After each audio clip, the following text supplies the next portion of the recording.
I've made it to day 6, which I'm surprised about. But hey ho, I'm really enjoying it. I'm enjoying working with the inks. It's something I don't do very often. I used to do it in the past, and I had an interesting question. Somebody asked me, oh, what do I prefer, working with watercolour or inks? And you know, that's something for me to ponder on, because I like them quite the same. Anyway, the jigsaw bird for today I've decided to use is a heron. The word we were given was sword, and they are kind of the swordfish of the birdland. If any of you have got fish ponds, then you'll know how they go in and thrust their beak into the pond, and before you know it, the little fishes are gone into their mouths and away. And apparently my sister-in-law said that her mum actually sat one day in her lounge and saw a heron come down, take one of the biggest goldfish they had, and then proceeded to eat it on the shed roof, much to her dismay. But I do have a funny tale to tell about a heron. Now there are, I would imagine, a few different sizes of heron, and I lived in Wigan with a house share with a really nice person called Simon. And I had come back from university, and I was just about to unlock the front door when the front door flew open, and Simon grabbed me in, shut the door, stood himself against the door and said, B, thank God you're safe. And I'm like, why, Simon, what's happened? He goes, my God, he goes, I've just seen a pterodactyl. Right, Simon, pterodactyls are extinct. How did you see this pterodactyl? It flew over the rooftops. Honest to God, I'm not mucking about. It flew over the rooftops. Simon, pterodactyls are extinct. Well, I don't know how this one survived, but there's definitely one behind the rooftops.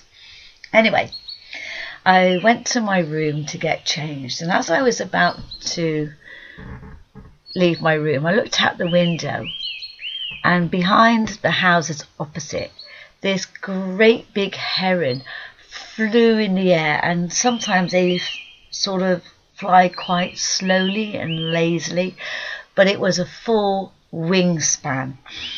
And I suppose for people who are bird watchers, it did look very much like a pterodactyl. And I must admit, I did laugh for a full 5 minutes as this crane suddenly stopped and landed on the rooftop. So I called Simon and said, Simon, come here. And he rushed upstairs and he goes, is that your pterodactyl? Yeah, but it looks really different now.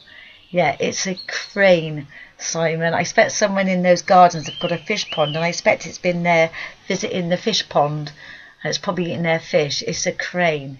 He goes, God, it did frighten me because it did look like a pterodactyl. Well, I was telling my partner Eddie about this story, and he told me that when he was little in Manchester, I mean, I don't know if this is a northern thing. Sorry, had to say it.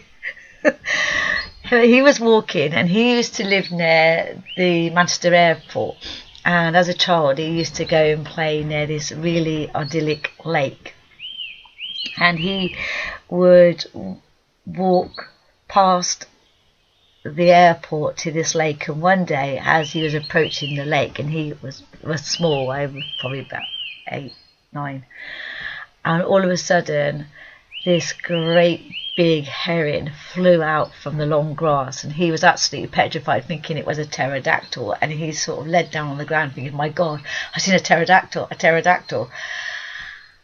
And obviously as it flew higher and higher in the air, this pterodactyl was not going to get him. So he went off his merry way, thinking that he was the only one that had seen a pterodactyl. How lucky was he? And I must admit, probably they do look like a bit like pterodactyls, but they are quite vicious. So yeah, one flew in our garden the other day and had to chase it off. So anyway, hope you enjoyed my little story, and I will see you tomorrow What bird will it be? And don't forget to like, subscribe, thumbs up, and comment. See you tomorrow. Bye bye.